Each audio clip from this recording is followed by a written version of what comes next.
The storm came for Seoul the same night Liam Mateo came for Keisha Robinson. Lightning painted the alley in flashes of white and blue as she stumbled through the rain, one broken heel in her hand, blood mixing with water on her wrist.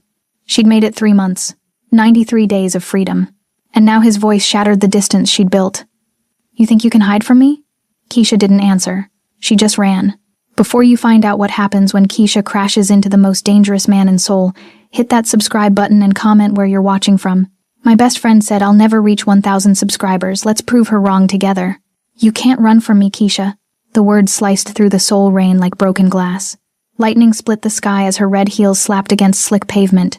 Each step a prayer she wouldn't fall. Blood trickled from where she'd scraped her wrist, climbing over the fence. Behind her, Liam's footsteps echoed like a death sentence she'd been running from for 6,000 miles. Keisha's lungs screamed for air. Her soaked red dress clung to her body, heavy as guilt, as she rounded the corner into an alley lined with establishments that screamed wealth and exclusivity. Frosted glass, matte black doors, security cameras angled like predators watching prey. She'd fled Jamaica, thinking Seoul would swallow her whole, make her invisible in its sprawling chaos.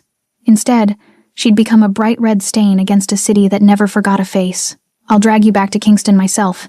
Liam's accent, once charming, now venomous, carried over the thunder. Keisha's knees buckled, but she pushed forward, past a gallery, past a luxury car dealership, until she saw it. Hanoil Club. No sign. Just a single door flanked by 2 men in black suits and silver earpieces. Blue neon light spilled from the frosted glass like a beacon or a trap. She didn't care which. Keisha ran toward them, her voice breaking as she stumbled to a stop. "Please, someone's following me." The taller guard stepped forward, his hand raised in a gesture that was both barrier and warning. His eyes flicked past her shoulder to where Liam had skidded to a halt 20 feet back, panting, wild-eyed, drenched. "Miss, this is a private. Please." The word cracked like lightning. Keisha pressed her bleeding wrist against her chest, rain and tears indistinguishable on her face. "Please." The guard's jaw tightened. He glanced at his partner, some silent language passed between them, and then he opened the door. Keisha stumbled inside. The throne room. Warmth hit her first. Dry, expensive warmth that smelled like aged whiskey, leather, and something darker, cigars rolled in rooms where laws were negotiated, not followed. The space stretched before her like something out of a film. Dark mahogany walls, velvet booths glowing under amber pendant lights, a marble bar running the length of the right wall, bottles displayed like art. Bass-heavy music pulsed low through hidden speakers, sensual and dangerous, and it was occupied. Men in tailored suits turned slowly, conversations dying mid-sentence. Their gazes landed on her dripping, bleeding, gasping with the cold assessment of wolves deciding if she was prey or competitor. Keisha's heartbeat thundered in her ears as she moved instinctively toward the bar, boots squeaking on polished floors, leaving a trail of rainwater like breadcrumbs leading back to her fear. Then she saw him. At the center of the VIP lounge, sprawled on a curved leather sofa like a king holding court, sat a man who didn't need to raise his voice to command every atom of oxygen in the room. Minji Lee. His white shirt hung open at the collar, revealing intricate black ink tattoos that crawled up his chest. Dragons, tigers, symbols Keisha didn't recognize but understood instinctively meant power. His sleeves were rolled to his elbows, exposing more ink along his forearms. Rings glinted on 3 fingers. A glass of amber liquid rested in his hand, condensation catching the light, but it was his eyes that stopped her. Dark, steady, unreadable. They locked onto hers the instant she crossed the threshold, and the world narrowed to that single point of contact, his gaze. Her fear. The space between them crackling like the storm outside. The X arrives. The doors burst open behind her. "Where is she?" Liam's voice shattered the room's refined quiet like a brick through stained glass. Water dripped from his designer jacket. His expensive sneakers tracked mud across the pristine floor. His face was red, twisted with rage and something worse, entitlement. "That's my woman. Keisha, let's go." Every man in the room went still. Keisha pressed her back against the bar, instinct screaming at her to run. But there was nowhere left to go. She was cornered, trapped between Liam's fury and a room full of strangers who looked at violence the way most people looked at weather, inevitable, manageable, sometimes useful. Then Minji moved. He didn't rush, didn't shout. He simply stood unfolding from the sofa with the terrifying grace of someone who'd ended men for far less than this disruption, and every eye in the room shifted from Liam to him. The power transfer was instant. Minji's voice cut through the tension like a blade through silk. "This is a private establishment." Liam's chest heaved. "I don't give a damn whose place this is. That's my woman, and she's leaving with me. Now." Your woman. Minji repeated the words slowly, as if tasting them for poison. He tilted his head slightly, rings catching light as he gestured with 2 fingers. The doors locked. The sound of the deadbolt sliding into place was louder than thunder. Liam froze. What? I don't see anyone's woman here. Minji's tone remained conversational, almost bored. He looked directly at where Keisha stood, trembling against the bar. Do you? Their eyes met across the dim space. For a single, breathless moment, Keisha felt like she was being read every bruise, every escape attempt, every lie she'd told herself that this time Liam would change. Minji's gaze moved over her like a scanner, cataloging damage, calculating risk. Then he crossed the room in 4 long strides. The claim. Before Keisha could speak, before she could process what was happening, Minji reached her. His hand extended. Not grabbing. Offering. If you want to live, he said quietly, meant only for her, don't move. Then he pulled her up and into his lap in one smooth, claiming motion. Keisha's mind blinked. 1 second she was pressed against the bar, drowning in fear. The next, she was seated across Minji's thighs on the leather sofa, his arm locked around her waist like an iron band, his other hand resting possessively on her hip where her soaked red dress had ridden up. The heat of his body seeped through her wet clothes. She could feel his heartbeat steady, unhurried against her spine. The scent of his cologne mixed with rain and whiskey and something uniquely him. She stopped shaking. What the hell? Liam's face went from red to purple. His fists clenched. Get your hands off her. Now. Minji shifted slightly, adjusting Keisha more comfortably against his chest. His thumb traced an idle circle on her hip, casual as breathing. When he spoke, his voice carried that same deadly calm. She's with me. That's my woman. She doesn't look like she wants to be. Minji's hand tightened fractionally on Keisha's waist, protective, territorial. His chin nearly rested against her shoulder, his breath warm against her neck as he added with surgical precision. In fact, she looks like she's been running from something. Or someone. The room had gone utterly silent except for the music still playing, incongruously sensual. Every man present watched the scene unfold with the stillness of predators waiting to see which prey would bolt first. Liam took a step forward. You don't know who you're messing with. I have connections. Lawyers. I'll have her deported, arrested. Let him come. 3 words. Soft as silk. Sharp as a knife's edge. The lounge inhaled. The threat. Minji didn't raise his voice. He didn't need to. He simply leaned back into the sofa, pulling Keisha with him, and delivered his judgment like a king issuing an execution order. She's under my protection now. Touch her again, call her, follow her, breathe near her, and you won't walk out of Seoul.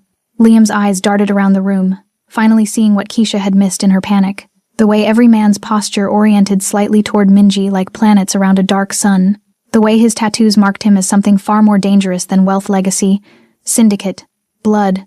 The way he sat with a woman in his lap, utterly unbothered by the intrusion. Because this wasn't just a lounge. This was a throne room, and Liam had just walked in, making demands of its king.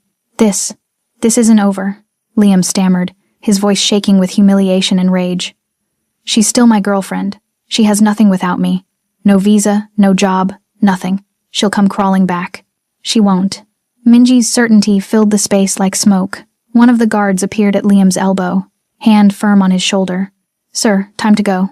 Liam stared at Keisha, his eyes promising retribution. She'd seen that look before, right before his fist connected with her ribs, right before he'd smashed her phone, right before he'd locked her in their apartment until she learned respect. But this time, she wasn't alone. This time, she had the weight of a man who commanded rooms with silence and ended threats with 3 words. Keisha lifted her chin and met Liam's gaze without flinching. His face twisted. Then the guards were escorting him out, his protests fading as the heavy doors shut behind him with a final, damning click. The moment of safety. Silence settled over the lounge like snow after a storm. Keisha sat frozen in Minji's lap, hyper-aware of every point where their bodies touched. His arm around her waist, his hand on her hip, the steady rise and fall of his chest against her shoulder blade, the expensive cologne mixing with rain and danger. She'd escaped one violent man. She'd just landed in the arms of someone far more lethal. But for the first time in 3 years since the night Liam first grabbed her throat and squeezed until her vision went dark, Keisha felt something she'd thought was lost forever. Safe. The interrogation begins. You can let go now. Minji's voice pulled Keisha back to reality. She realized her fingers were digging into his forearm, nails leaving small crescents in his tattooed skin. She released him immediately, jerking backward, but his hand on her waist kept her from tumbling off his lap entirely. Easy. He stood in one fluid motion. lifting her with him before setting her on her feet. The loss of his body heat left her shivering in her soaked dress. Sit. He gestured to the leather sofa he'd just vacated. Keisha lowered herself into it, legs shaking, while Minji moved behind the bar with the ease of someone who owned not just the place, but the entire block. He poured something dark into a glass, added ice with silver tongs, and slid it across the polished wood toward her. Drink. I don't. It's whiskey. You're in shock. Keisha's hands wrapped around the glass, absorbing its warmth. The first sip burned going down but spread heat through her chest. She took another, larger gulp, and felt her racing heart begin to slow. Minji leaned against the bar, arms crossed, watching her with an intensity that should have been uncomfortable but somehow wasn't. The tiger tattoo on his forearm seemed to move in the low light. He pulled out his phone, typed something, then looked up. You're bleeding. Keisha glanced down at her wrist. Blood had dried in rust-colored streaks, mixing with rainwater. And you're shaking. She was. Violently now that the adrenaline was crashing. Minji's dark eyes held hers across the space between them, and when he spoke, his voice carried the weight of a man who'd seen this story before too many times. Tell me who you're running from. Keisha stared at the glass in her hands, expensive crystal, amber liquid catching the light like trapped fire. Everything about this moment felt surreal. 20 minutes ago, she was running for her life through a soul storm. Now she sat in a Mafia boss's private lounge, wearing his protection like armor she hadn't asked for but desperately needed. His name is Liam Mateo, she began, her voice hoarse from screaming in the rain. We met in Kingston 2 years ago. He was charming, successful. He promised me the world. Minji didn't interrupt. He simply watched, patient as death. He promised Seoul would be better for my career, that I'd have freedom, opportunities. She laughed bitterly. I was a hospitality designer, had my own clients in Jamaica. I was good at what I did. What happened? He happened. Keisha took another sip, the whiskey making it easier to speak truths she'd buried for months. The first time he hit me was 3 months after we moved here. Keisha's voice cracked on the last word. She stared at the whiskey glass, watching amber liquid tremble with the shaking of her hands. Minji didn't move, didn't speak, just waited with the patience of someone who'd learned that silence extracted truth better than questions ever could. Before that, he was perfect. The words tasted bitter. Flowers every week. Surprise trips to Negril. He'd show up at my office with lunch and tell everyone how proud he was of me. She laughed without humor. I thought I'd found someone who actually saw me, you know? Someone who wanted me to succeed. When did it change? The day I signed my biggest contract, a resort chain. 6 properties across the Caribbean. He took me to dinner to celebrate. Keisha's fingers tightened around the glass. Then we got home and he accused me of sleeping with the client. Said no man gives a woman that much money without expecting something in return.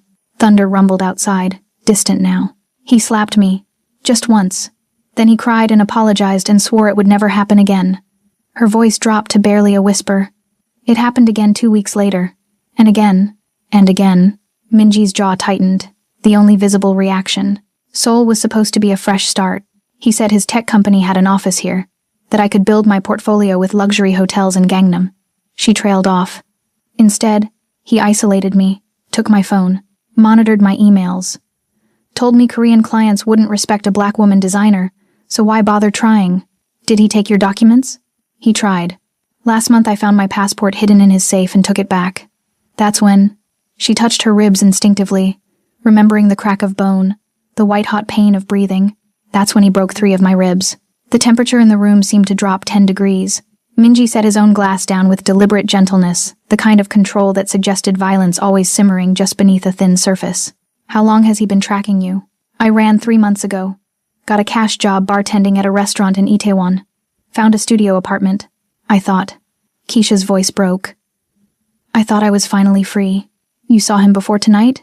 Twice. Outside my apartment last week. Then at the subway station 2 days ago.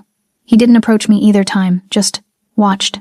Like he wanted me to know he could get to me whenever he wanted. Minji pulled out his phone, typed something. His rings caught the light, silver bands etched with symbols that looked ancient, dangerous. Are you connected to any gangs? Any organizations back in Jamaica? Keisha's head snapped up. What? No, I'm a designer. I'm not, I need to know if anyone else is looking for you. His tone remained even, clinical. If there are other threats I need to account for. The way he said I need to account for made it sound like he was already running calculations, building walls around her whether she'd agreed to them or not. There's no one else, she said firmly. Just Liam. Minji studied her for a long moment, then gestured to someone Keisha hadn't noticed, standing in the shadows near the back wall. An older man stepped forward, sharp eyes, a scar running from his left ear down to his collar, the kind of face that had seen decades of violence and learned to wield it like a scalpel. "This is Taeyang," Minji said, "head of security. He'll show you to a room upstairs." "A room? You're not going back to your apartment tonight." It wasn't a question or a request. "Or any night until I know you're safe." Keisha's spine stiffened. "You can't just—" "I can." Minji's voice remained calm, but something in his eyes shifted. "That man knows where you live, where you work, where you take the subway. You think he's going to stop because I embarrassed him tonight? Men like him don't stop. They escalate." The truth of it hit her like cold water. "So what am I supposed to do? Hide forever?" "No. You're going to let me handle him." Minji straightened, buttoning his shirt collar with precise movements. "But first, you're going to shower, change into dry clothes, and sleep. Tomorrow we'll talk about your future in Seoul." Your future, like he was already rewriting it without asking permission.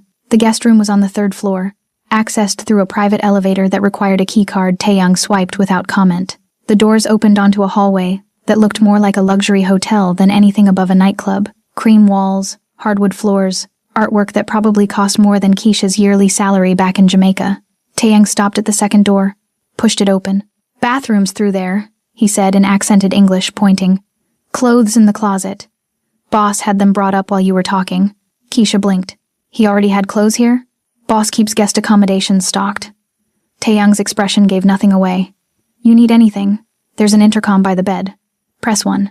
Then he was gone, door clicking shut behind him. Keisha stood in the center of the room, dripping rainwater onto expensive rugs, and tried to process what had just happened. The space was beautiful king-sized bed with crisp white linens, floor-to-ceiling windows overlooking Seoul's glittering skyline, a sitting area with a velvet couch that probably cost more than her studio apartment's entire furnishing. But the windows didn't open. She checked. Tried 3 different ones. Locked. Keisha's chest tightened. Safe house or cage? The shower was almost hot enough to hurt. Keisha stood under the rainfall showerhead, watching pink-tinged water circle the drain blood. Rain, fear washing away but not really disappearing. Just changing form. The bathroom was stocked with luxury toiletries still in their packaging. Designer shampoo. French soap. A robe so soft it felt like wearing a cloud. She tried not to think about how many other women had used this room. How many other people Minji had protected with locked windows and surveillance intercoms. When she finally emerged, wrapped in the robe, she found the closet Taeyang had mentioned. It wasn't just stocked. It was curated. Silk pajamas in multiple sizes, comfortable joggers, oversized shirts, even undergarments, tags still attached, from brands she recognized from luxury mall windows she'd never been able to afford to enter. Keisha grabbed the simplest option, black joggers, a soft gray t-shirt, and dressed quickly. Hyper-aware that somewhere in this building, Minji was probably watching security footage, monitoring her movements, making decisions about her life without her input, just like Liam used to. The thought made her nauseous. She moved to the window, pressing her palm against the glass. Seoul sprawled beneath her. Neon and steel, and millions of lives lived in apartments and offices and clubs where danger wore expensive suits and offered protection that felt like chains. "You stay here tonight. Tomorrow we talk about your future in Seoul. Not our future. Not if she wanted a future here. Just your future like it was already decided." Like pulling her onto his lap had been the first clause in a contract she'd signed without reading. Keisha's reflection stared back at her from the dark glass, exhausted, bruised, alive. She was safe, but safety had a price. It always did. The question was whether she could afford what Minji Lee would demand in return. Minji stood at the bar, pouring himself a second whiskey he wouldn't drink. The lounge had mostly cleared, only his inner circle remained. Men who'd been with him long enough to know when to speak and when to simply exist as silent support. Taeyang descended the stairs and approached with the quiet deference of someone who'd earned his position through decades of loyalty and brutality in equal measure. "She's in the room," Taeyang reported. Showered, changed, looked at the windows, and tried to open them. Couldn't. Minji nodded slowly. "She's smart. She'll test boundaries. You sure about this, boss?" Taeyang's voice dropped lower. "Getting involved with him, it's messy. The man's not connected, not important. Killing him would take 5 minutes and 0 consequences. I don't want him killed." "Then what do you want?" Minji swirled the whiskey, watching light refract through amber. What did he want? He wanted to erase the fear in Keisha Robinson's eyes. Wanted to rewrite the past 2 years of her life, so she'd never known what it felt like to run from someone who claimed to love her. Wanted to find every man who'd ever made a woman bleed and teach them exactly how fragile human bodies became when you knew where to apply pressure. But mostly, he wanted to see her smile. He'd seen her for less than an hour, most of it soaked and terrified, but something in the way she'd lifted her chin and met her abuser's eyes without flinching told Minji everything he needed to know. She was a fighter.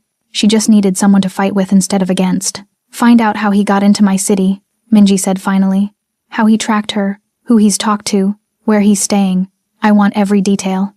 And then we make sure he understands what happens when you touch something under my protection. Taeyong's scarred face shifted into something that might have been a smile if smiles could draw blood. Consider it done. Minji drained his glass in one smooth motion and set it down with a soft clink.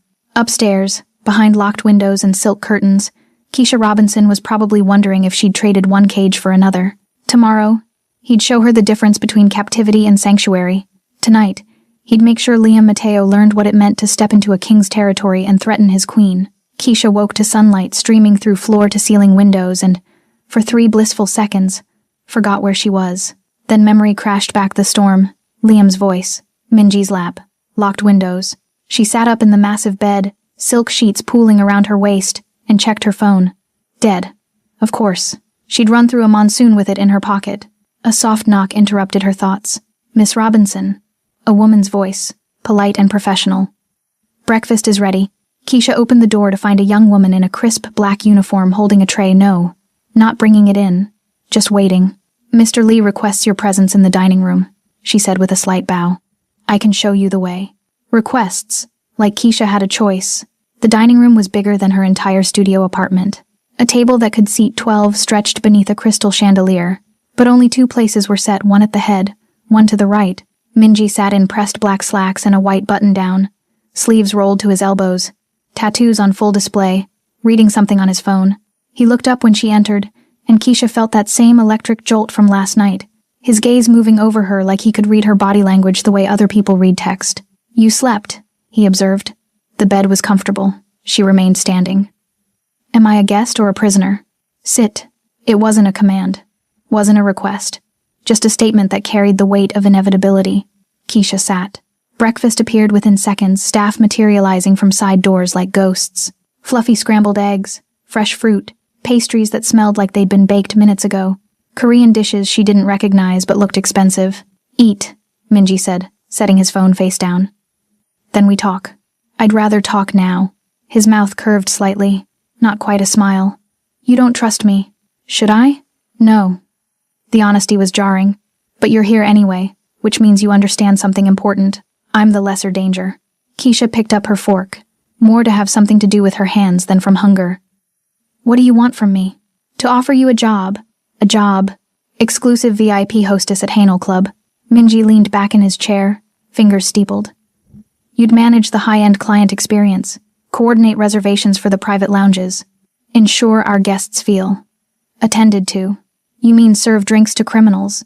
I mean, his voice remained even, curate experiences for clients who pay premium rates for premium discretion. Some are businessmen, some are politicians, some are people you wouldn't want to meet in a dark alley. He paused.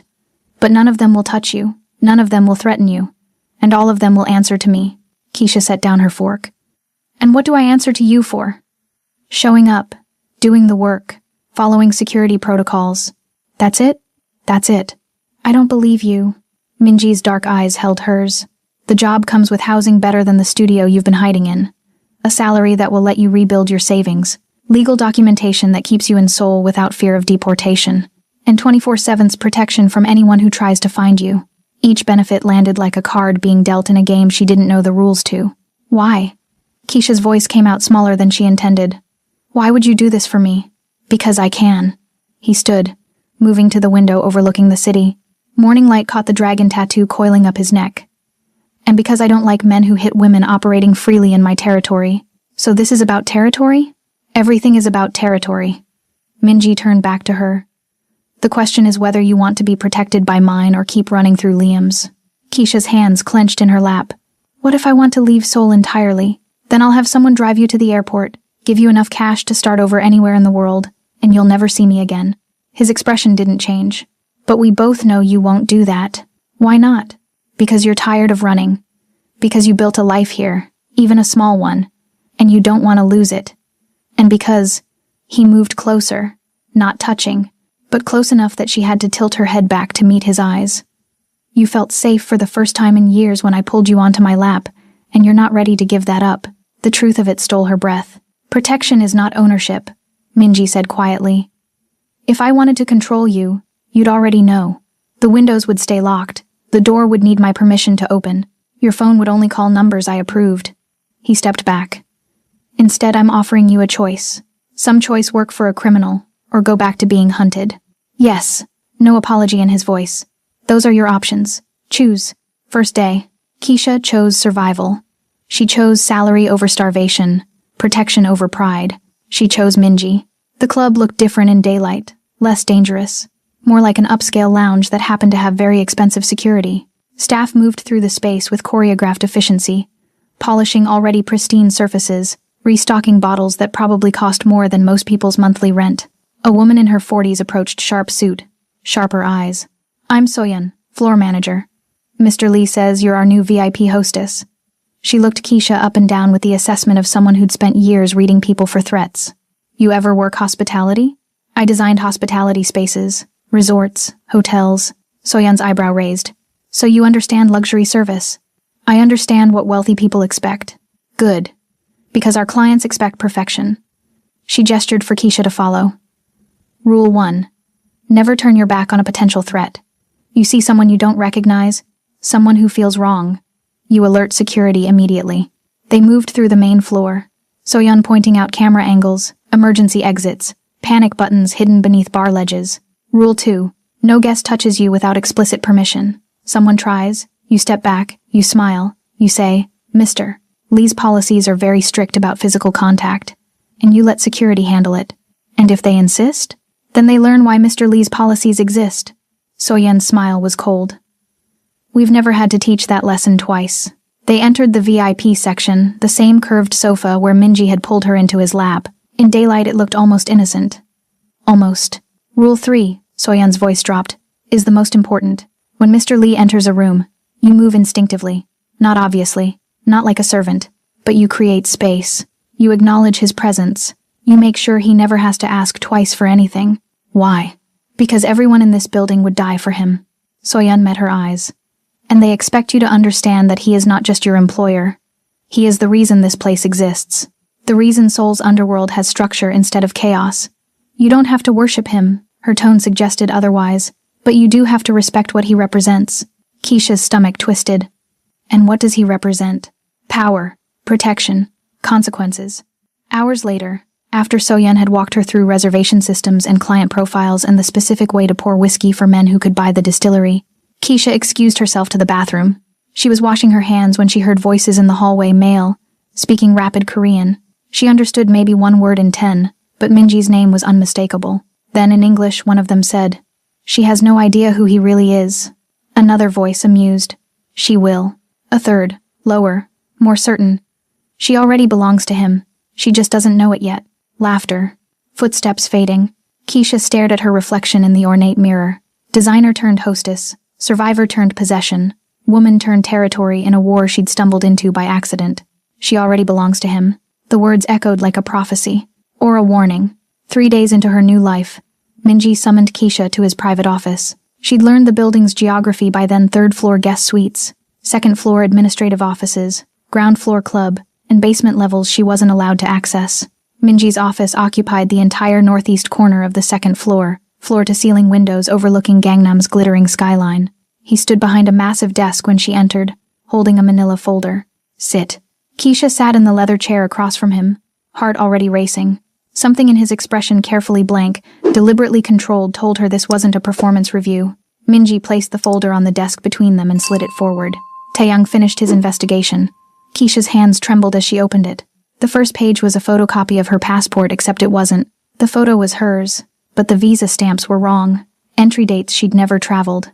Work permits for companies she'd never heard of. She flipped to the next page. Fake employment records listing her at 3 different Seoul businesses.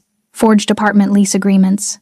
A medical record claiming she'd been treated for psychotic episodes and delusional behavior at a hospital she'd never visited. He was building a case, Minji said quietly. Documentation to prove you were mentally unstable. That you'd fled illegally. That he had legal grounds to have you detained and deported. Keisha's vision blurred. The next page made her stomach drop. A map of Seoul, her neighborhood circled in red pen. Her apartment building marked with an X. The subway station she used every morning highlighted. The convenience store where she bought cheap meals pinpointed. The restaurant where she'd worked starred. Her entire life, tracked, documented, weaponized. There's more, Minji continued. His voice, that dangerous calm she was learning, meant he was furious. He hired a private investigator, Korean, local, someone who knows how to navigate systems without leaving traces. The final pages showed surveillance photos. Keisha leaving her apartment in the gray hoodie she wore constantly. Keisha at the subway turnstile, head down, shoulders hunched. Keisha through the restaurant window, serving drinks to customers who didn't know she was being hunted. Dozens of photos. Weeks of surveillance. He's been watching me this whole time, she whispered. Yes. The folder slipped from her shaking hands, pages scattering across polished wood. Keisha tried to gather them, but her fingers wouldn't cooperate. The trembling spread up her arms, into her chest, until she couldn't breathe properly. He was going to have me arrested, deported, sent back to Kingston where he could. Her voice fractured. Minji moved around the desk in 2 strides and crouched in front of her chair. His hands closed around her wrists, not grabbing, grounding. His thumbs pressed against her racing pulse points. Breathe, he commanded softly. I can't, I thought I was safe, I thought. Keisha, breathe. His grip tightened fractionally, and somehow the pressure helped. Keisha dragged air into her lungs, once, twice, matching the steady rise and fall of Minji's shoulders. He stepped into my territory, Minji said, each word precise as a blade. He touched what's mine to protect. I will deal with him. How? The question came out broken. He has lawyers, documents, money, and I have something better. Minji's dark eyes held hers with absolute certainty. I have power. Real power. The kind that makes lawyers nervous and documents disappear and money mean nothing. You're going to kill him. It wasn't a question. I'm going to neutralize him. The distinction felt important somehow. There's a difference. Keisha's breathing slowly steadied, but Minji didn't release her wrists. His hand stayed firm, warm, tethering her to the present when panic wanted to drag her into drowning futures. He won't touch you again, Minji promised. He won't even think your name without regretting it. Something in his voice made her believe him. Lockdown. That night, Keisha was restocking the VIP lounge's premium Sake collection when the lights died. Emergency red bulbs flared to life along the baseboards, washing everything in crimson. The bass-heavy music cut mid-beat. In the sudden silence, she heard the metallic clunk of security doors slamming shut at every entrance. Lockdown protocol. Soyeon's voice crackled through hidden speakers. All staff remain in current positions. Guests proceed to designated safe areas. Keisha's heart hammered. She moved toward the main floor, but Taeyang appeared in the doorway, blocking her path. Private office. Now. What's happening? Move. He escorted her through the red-lit hallway to Minji's office and shut the door behind her. The space felt different in emergency lighting. Darker, more dangerous, like a command center preparing for war. Minji stood at the window, phone to his ear, speaking rapid Korean. He glanced at Keisha when she entered, gestured for her to stay put, then returned to his conversation. Daehun crew, Taeyang muttered, positioning himself by the door. Spotted 2 blocks east. Could be nothing. Could be recon. Or it could be Liam, Keisha whispered. Taeyang's expression confirmed her fear. Minji ended his call and turned, his face carved from shadow and red light. The building is secure. We wait. For how long? Until I know my people are safe. My people. The possessiveness in those 2 words should have felt suffocating. Instead, it felt like armor. Minutes crawled by. Taeyang received updates through his earpiece, murmuring responses Keisha couldn't decipher. Outside the window, Seoul glittered obliviously, millions of lives continuing while she stood trapped in a crimson-soaked office with a man who could end other men with a phone call. Taeyang, Minji said quietly. Give us the room. His security chief hesitated. Boss. Now. Taeyang left. The door clicked shut, and suddenly the space felt smaller, intimate, charged with something that had been building since the moment Minji pulled Keisha onto his lap and declared her under his protection. He crossed to her slowly, each step deliberate. You're scared, he observed. Shouldn't I be? Of the threat outside? Minji stopped close enough that she could see the tiger tattoo on his neck pulse with his heartbeat. Or of me. Both, Keisha thought. Neither. She didn't know anymore. The documents Liam forged, she said instead. The investigator he hired. How far was he willing to go? As far as obsession takes men like him. Minji's voice dropped lower, rough around the edges. Which is why I need to ask you something. and I need you to answer honestly." Keisha nodded, not trusting her voice. "If I end him," Minji's eyes never left hers, "the way men like me end problems, could you live with that?" The question hung between them like smoke. Keisha's mind flashed through options, consequences, moral boundaries she'd built carefully over 30 years of trying to be good, be right, be better than the violence that had shaped her last 2 years. But standing in the red-washed darkness with Minji Lee's steady gaze holding her together, she realized those boundaries had already crumbled. "I just want to stop running," she whispered. Something shifted in Minji's expression, heat replacing calculation. His hand lifted, fingers grazing her jaw, tilting her face up toward his. Then stop. His other hand found her waist, pulling her closer. Keisha's breath caught. She could feel his heartbeat against her palm where her hand had somehow landed on his chest. Could see the gold flecks in his dark eyes. Could smell his cologne mixing with danger and something uniquely him. Minji's thumb traced her bottom lip. Her eyes fluttered closed. His mouth lowered toward hers. "Boss!" Taeyang's voice crackled through the intercom. "False alarm. Daehun crew was heading to a different territory.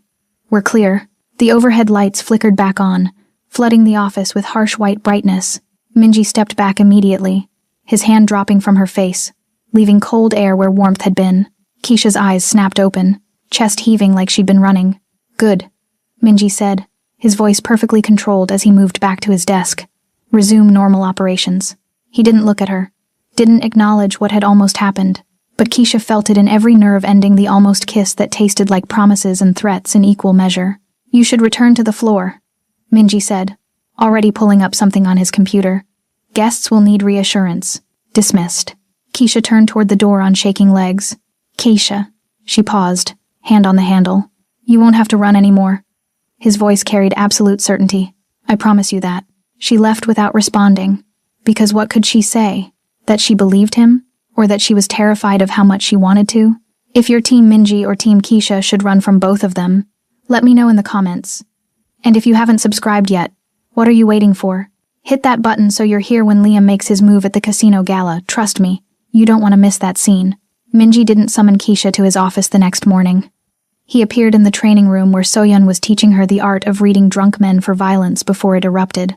His expression was carved from ice. "Out," he told Soyeon. She left immediately.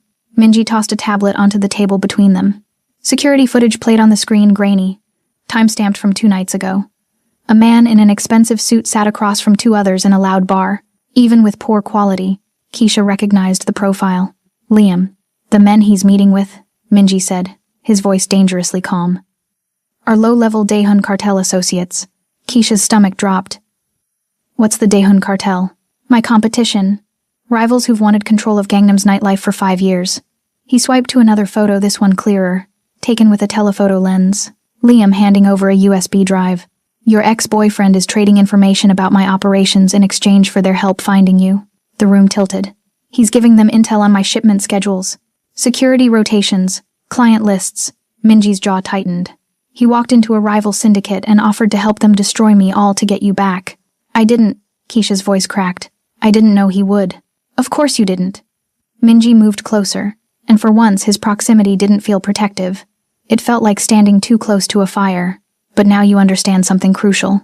Liam isn't just your personal nightmare anymore. He's a threat to everything I've built, everyone who works for me, everyone under my protection, including her." "What are you going to do?" Minji's smile was sharp enough to draw blood. "I'm going to remind him why people don't cross the Hanel Syndicate." Over the next 3 days, Keisha watched Minji systematically destroy Liam Mateo's life. It started with money. "His accounts are frozen," Taeyang reported during a morning briefing. Keisha was now apparently permitted to attend. "All 3 banks. The fraud investigation flags made sure of that." Minji nodded once. "Next, the forged documents have been sent to immigration authorities with an anonymous tip. They're opening a formal investigation into identity fraud and forgery." "And Daehun?"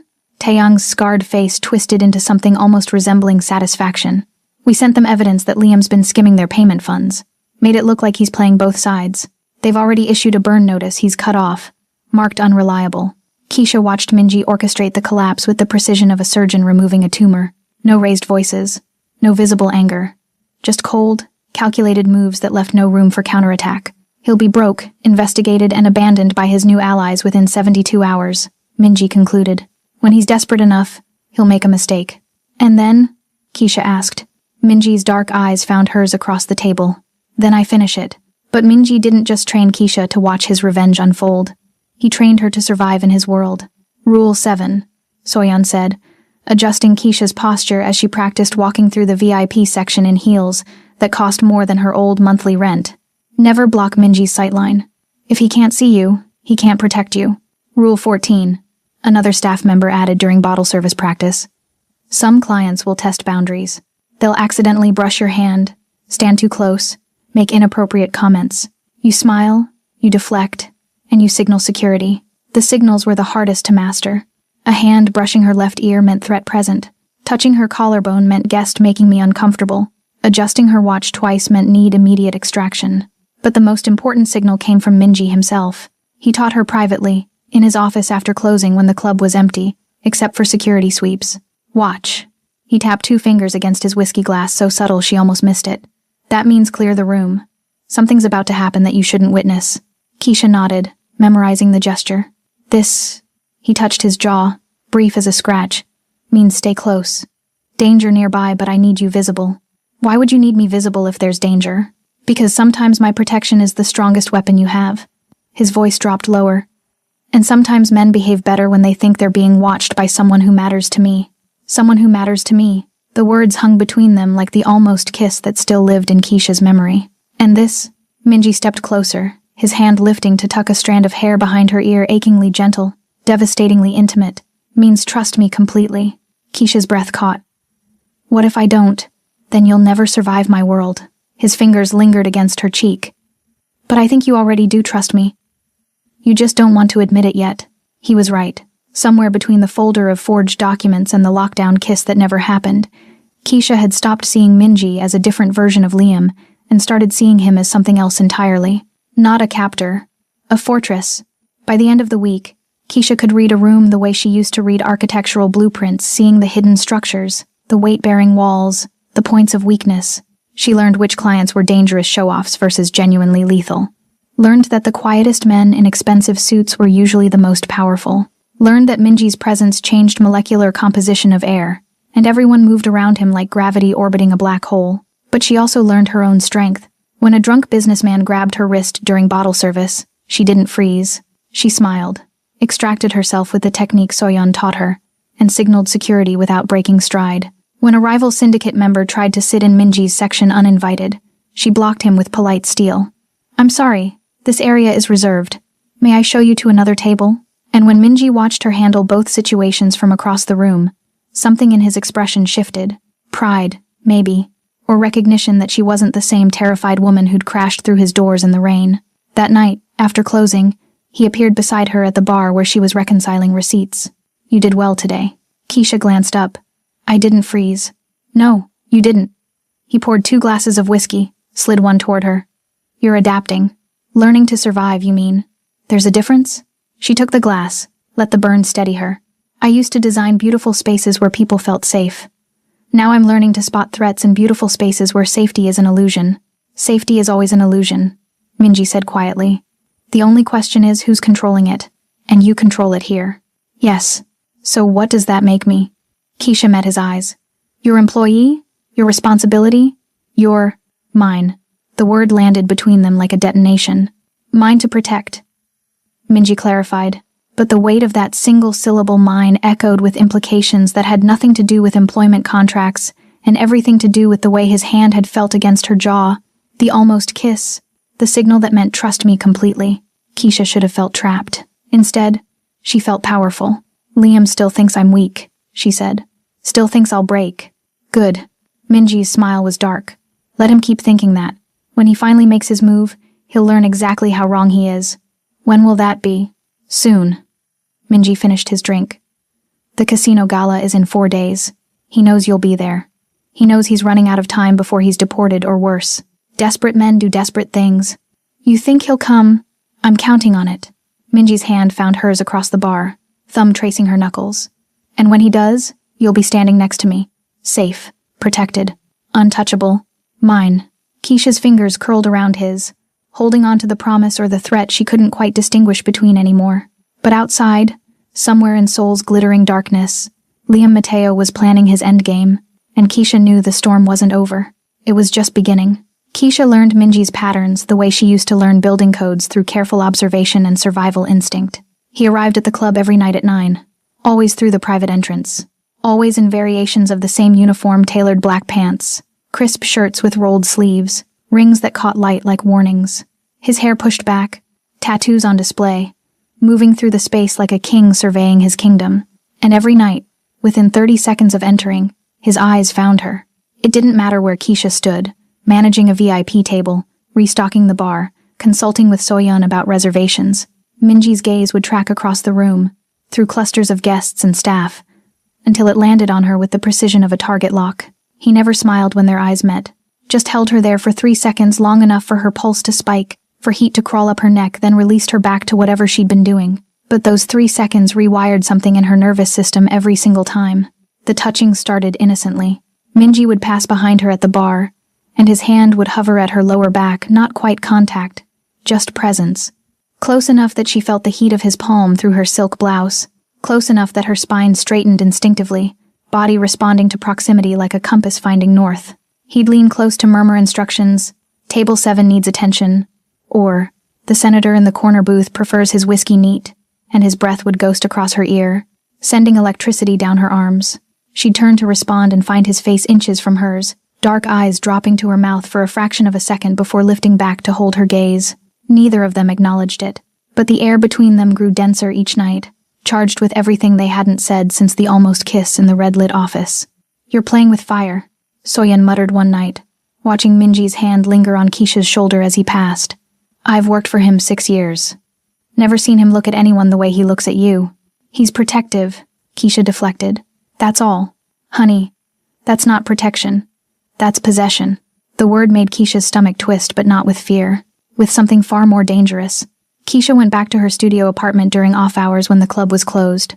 Minji's security followed at a distance. She'd learned to spot the black sedan that shadowed her movements, but she still needed the illusion of independence. The reminder that she was choosing this life, not trapped in it. She was 3 steps from her door when she saw it. A single red rose taped to the frame. Her blood turned to ice.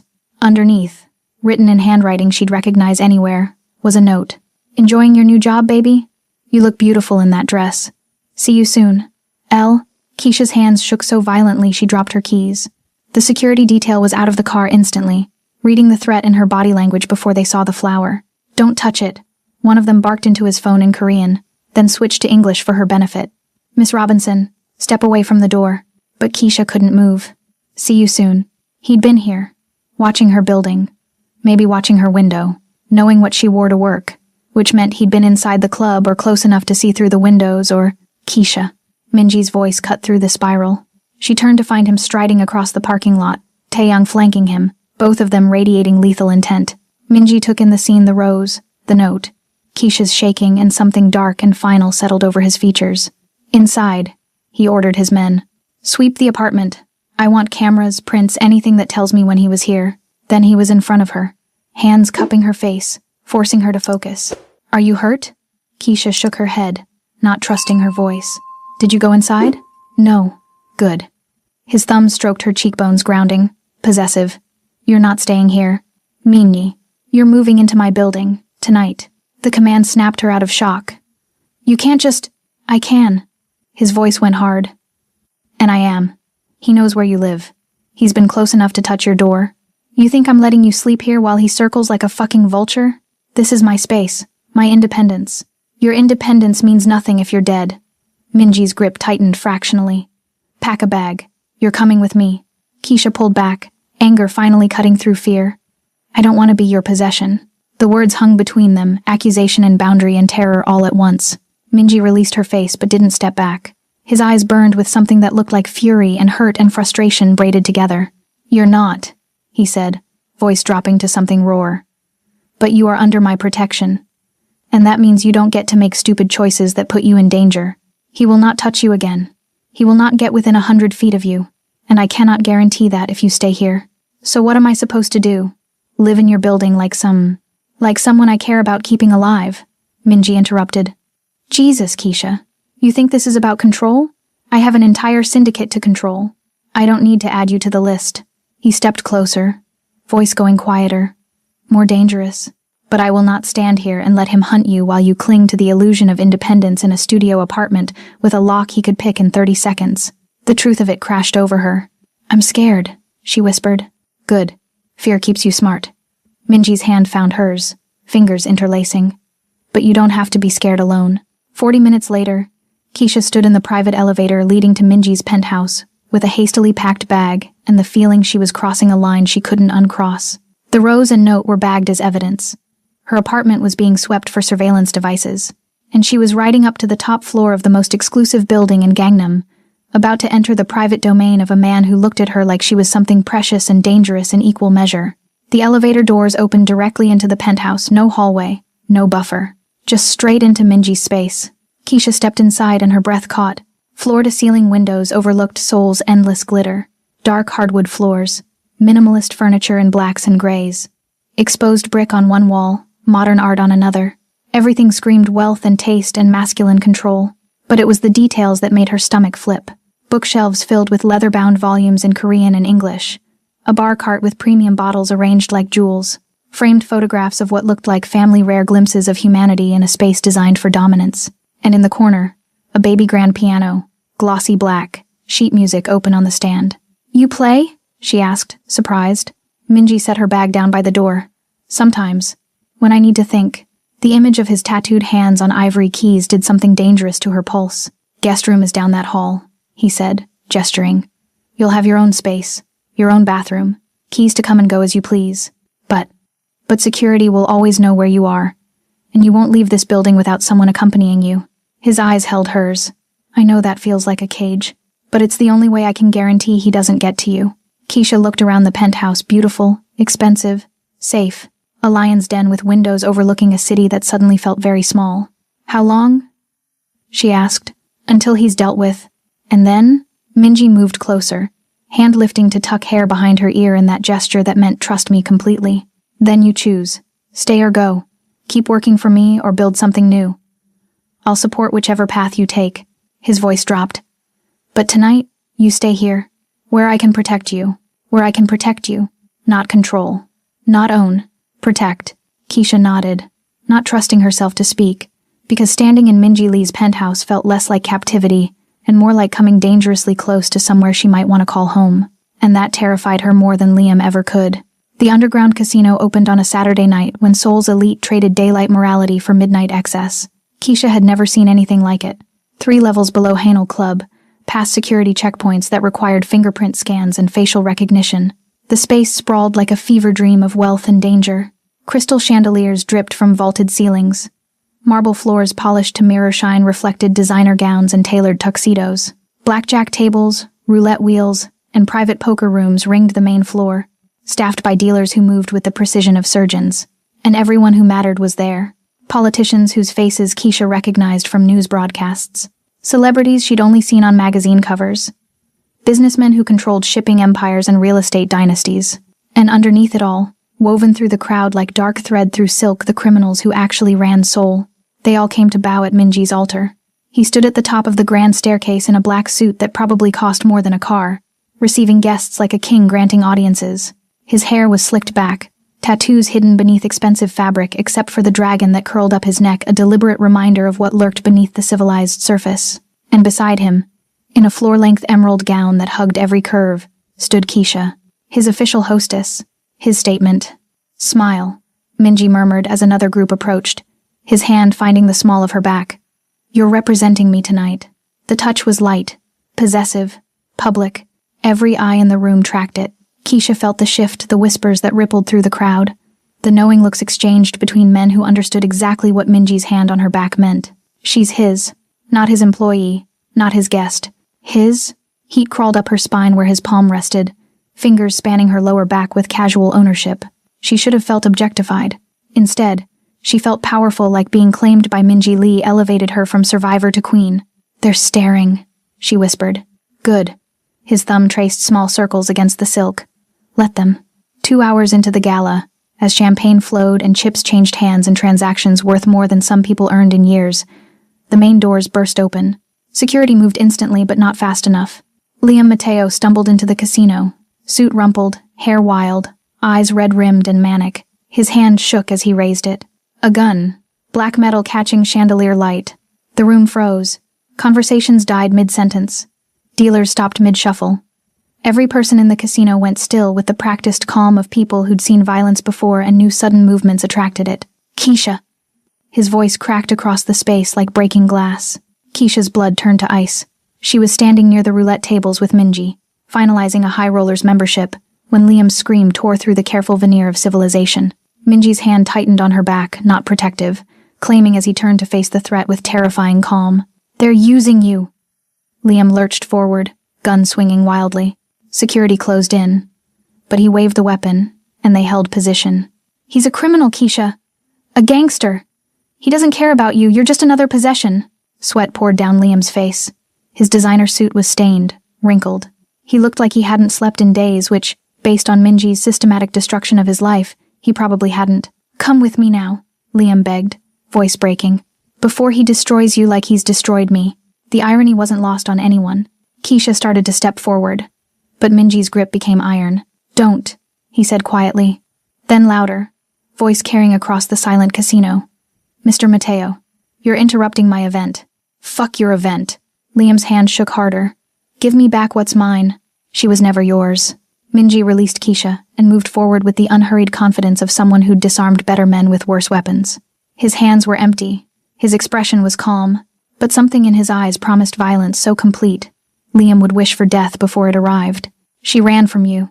She chose me. And now you're trespassing." "I'm saving her." Liam's voice pitched higher.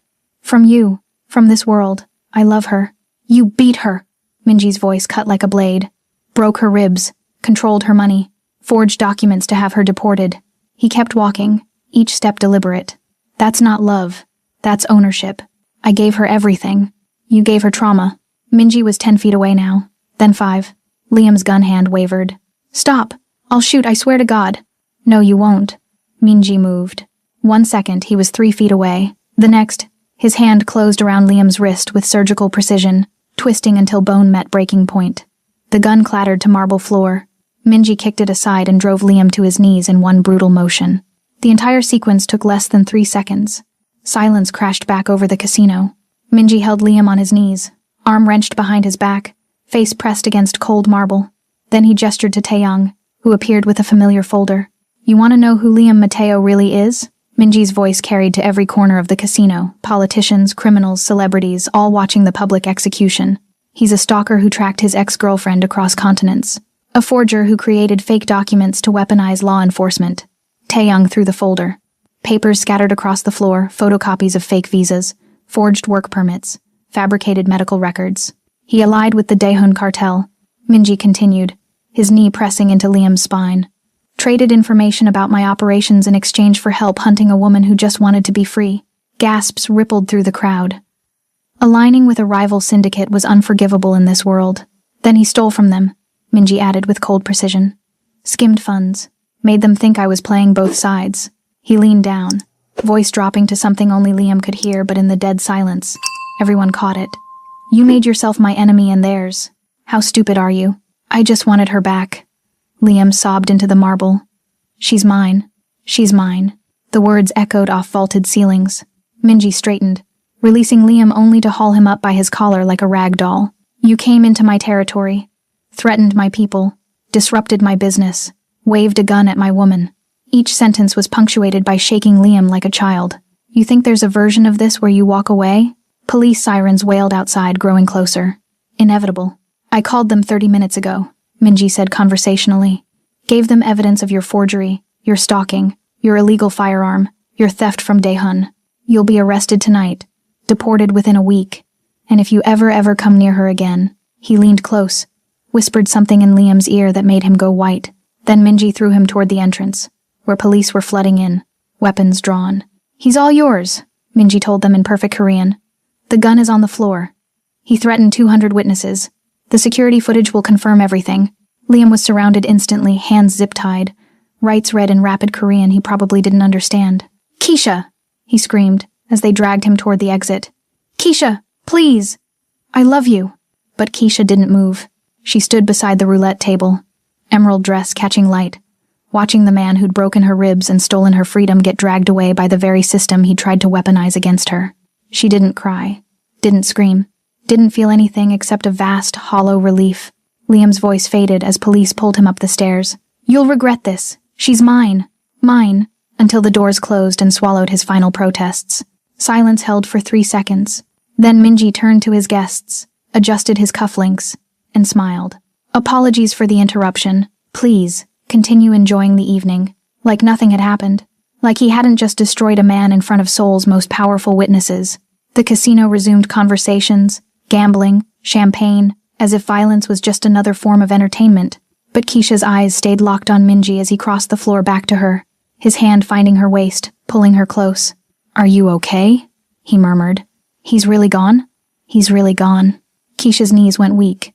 Minji caught her, steadied her, held her upright in front of everyone who mattered. "You're safe now," he promised against her hair. "I told you you'll never have to run again." And finally, Keisha believed him. Minji led her through the casino, past guests who parted like water, past security who nodded, silent acknowledgement, past the whispers that would become legend by morning. Did you see how he destroyed that man? Did you see how he protected her? Up a private elevator, through a coded door, onto the rooftop. Rain had started while they were underground soft at first, now building to something more insistent. It washed over Seoul's skyline, turning neon into watercolor, blurring the edges of a city that suddenly felt very far away.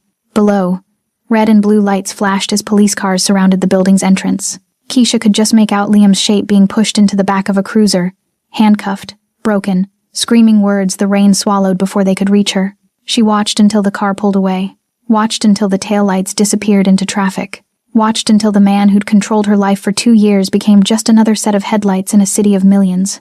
Gone. Keisha. Minji's voice pulled her back. He stood a few feet away, suit jacket darkening with rain, hair beginning to plaster against his forehead. But he didn't move to shelter, just stood there, watching her with an intensity that made her chest ache. "Are you okay?" he asked. Such a simple question, such an impossible answer. "I don't know," she admitted. "I thought I'd feel relief, joy, something clean." She turned to face him fully. "Instead, I just feel free." The word landed perfectly. "Yes," Keisha's voice cracked. "Free and terrified. Of what? Of this. Of you. Of what happens now that he's gone." Minji moved closer, rain streaming down his face, and Keisha saw something raw in his expression, something that looked like fear matching hers. "My world is violent," he said quietly. "You saw that tonight. I disarmed a man in front of 200 witnesses and felt nothing. No hesitation. No regret. I know. It's dark," he continued. "The money that pays your salary comes from gambling, from protection rackets, from transactions that would send me to prison if the wrong people knew. I've killed men, Keisha. Not tonight, not Liam, but others. When necessary." Rain poured harder, but neither of them moved. "It's final," Minji finished. "There's no halfway. If you stay with me not as my employee, as my partner, you're choosing all of it. The danger, the secrets, the reality that I will always have enemies, that you will become a target simply by standing beside me." Thunder rumbled overhead. "I need to know." His voice dropped lower, rougher. "Can you live with that?" Keisha's heart hammered against her ribs. Every survival instinct screamed at her to run. This was too dangerous, too permanent, too much like trading one form of captivity for another. Except it wasn't. Liam had made her small, made her doubt herself, made her believe she needed permission to exist. Minji made her feel seen. He'd given her work that challenged her, protection that didn't suffocate, space to grow even in the middle of chaos. He'd destroyed her abuser without asking for gratitude, had pulled her onto his lap and declared her under his protection before knowing anything about her except that she was running. He'd taught her silent signals that meant trust me completely, and God help her. She did. Keisha stepped forward, closing the distance between them until rain soaked through her emerald gown and her heels splashed in gathering puddles. She lifted her hands to cup his face rough with evening stubble, warm despite the rain, jaw tight with tension as he waited for her verdict. "Yes," she whispered. Minji's eyes darkened. "You understand what you're choosing?" "I'm choosing to stop running." Her thumbs traced his cheekbones. "I'm choosing the first man who ever protected me without trying to own my soul. I'm choosing danger I can see over safety that was always a lie. Keisha, I'm choosing you," she finished. Violence, darkness, and all. Something broke in Minji's expression, control shattering like glass. His hands found her waist, pulled her flush against him, and then his mouth was on hers. The kiss was everything the almost kiss had promised and more. Fierce, his lips claiming hers with the same certainty he'd used to dismantle Liam, leaving no question about who she belonged to now. Claiming, his hands spanning her back, fingers digging into wet silk like he could brand her through fabric, like he could make her his through touch alone. Freeing because for the first time in 2 years, Keisha kissed a man without fear, without calculating whether she'd said something wrong, worn something wrong, been something wrong. She just felt. Rain poured over them, washing away the casino's champagne and violence and whispered legends. Lightning split the sky. Thunder shook the rooftop beneath their feet, and Keisha kissed Minji Lee like he was oxygen and she'd been drowning. He backed her against the rooftop wall, concrete rough through her dress, and deepened the kiss with devastating skill. His tongue traced her bottom lip and she opened for him, gasping as he explored her mouth like he was memorizing every sensation. "Mine," he murmured against her lips.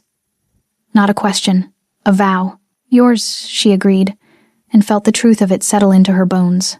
Below, somewhere in Seoul's rain-soaked streets, Liam Mateo was being processed, photographed, charged with crimes that would ensure he never came near her again. Her past was ending in the back of a police car. Her future was here on a rooftop in the rain, in the arms of a man who'd promised her she'd never have to run again. Minji pulled back just enough to rest his forehead against hers, both of them breathing hard, rain streaming between their faces. "I won't always be good," he warned. "I'll be possessive, controlling sometimes. My world will pull you into darkness. Then I'll learn to see in the dark."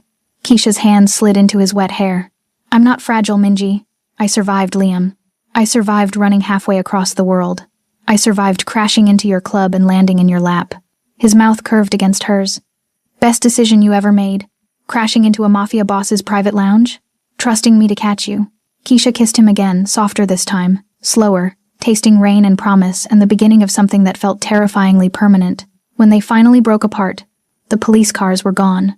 The flashing lights had faded into ordinary traffic. Seoul stretched beneath them, glittering and dangerous and full of possibility.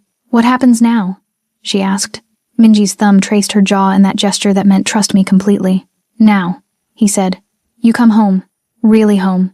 Not the guest room, not temporary housing. You move into my space, my life, my world. As what? Your hostess? As mine." He kissed her again, brief and claiming. "My partner, my equal, my queen." The word should have felt too much, too fast. Instead, it felt like finally being seen for exactly who she was. "Okay," Keisha whispered. "Okay?" "Yes." She pulled him down for another kiss, fierce and certain. "Yes to all of it." Minji smiled against her mouth, a real smile, rare and devastating, and lifted her into his arms like she weighed nothing. "Then let's go home." He carried her through the rain, down from the rooftop where her old life had ended, toward the penthouse where her new one would begin. And Keisha Robinson, survivor, designer, fighter, queen, finally stopped running. Dawn broke over Seoul in shades of gold and pink, soft light filtering through floor-to-ceiling windows to paint Minji's penthouse in colors that felt like hope. Keisha woke slowly, wrapped in sheets that smelled like expensive detergent and something uniquely him, cologne and danger and safety braided together. For 3 perfect seconds, she floated in that space between sleep and consciousness where nothing hurt. Then memory returned. The casino, Liam's gun, Minji's public dismantling, the rooftop kiss in the rain that had led to stumbling through the penthouse door, peeling off wet clothes between kisses, falling into Minji's bed like coming home. She touched her lips, still tender from his mouth, from hours of learning what it felt like to be worshipped instead of controlled. Beside her, the bed was empty but still warm. Keisha sat up, pulling the sheet around herself, and followed the sound of quiet movement toward the living room. Minji stood at the windows in black sweatpants and nothing else. Tattoos on full display in the morning light. The dragon on his back seemed to move as his shoulders shifted. The tiger on his forearm flexed as he lifted a coffee cup to his lips. He looked like art and danger and home. "You're awake," he said without turning. "How did you know?"